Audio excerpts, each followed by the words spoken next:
La foi, savoir deux mains levées et une voix qui crie pour implorer le don du salut. Le catéchisme affirme que l'humilité est le fondement de la prière. La prière naît de la terre, de l'humus, dont dérivent les mots humble et humilité. Elle vient de notre état de précarité, de notre soif constante de Dieu. La foi, nous l'avons vu avec Bartimée, est un cri. La non-foi, c'est étouffer ce cri. Cette attitude qu'avaient les gens en le faisant taire montre qu'ils n'étaient pas des gens de foi. Mais lui, en revanche, si. Étouffer ce cri, c'est une sorte d'omerta. La foi est une protestation contre une condition difficile dont nous ne comprenons pas la raison.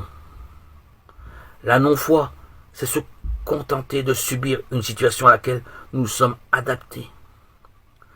La foi est l'espérance d'être sauvés. La non-foi, c'est s'habituer au mal qui nous opprime et continuer ainsi.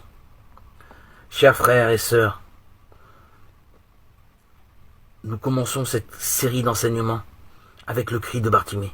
Peut-être parce que dans une figure comme la sienne, tout est déjà écrit. Bartimée est un homme persévérant.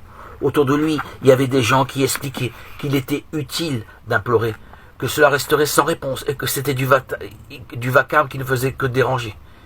Et qu'il était prié de cesser de crier. Mais lui n'est pas resté en silence et à la fin, il a obtenu ce qu'il voulait. Plus fort que n'importe quel argument contraire dans le cœur de l'homme, il y a une voix qui prie. Nous avons tous cette voix en nous. Une voix qui sort spontanément sans que personne ne la commande. Une voix qui s'interroge sur le sens de notre chemin ici-bas. Surtout quand nous sommes dans l'obscurité. Jésus, aie pitié de moi. Jésus, aie pitié de moi. C'est une belle prière. Il n'est pas inutile de crier, de demander, de pleurer, d'implorer le Seigneur. Mais ces paroles ne sont-elles pas gravées dans la création tout entière ? Tout prie et supplie afin que le mystère de la miséricorde trouve son accomplissement définitif. Les chrétiens ne sont pas les seuls à prier. Ils partagent le cri de la prière avec tous les hommes. Mais l'horizon peut être encore élargi. Paul affirme que la création toute entière gémit. Elle passe par les douleurs d'un enfantement qui dure encore. Romains 8, 22. Les artistes se font souvent l'interprète de ce cri silencieux, de la création qui jaillit de toute créature et qui s'élève surtout du cœur de l'homme, parce que l'homme est un mendiant de Dieu. Voilà une belle définition de l'homme mendiant de Dieu.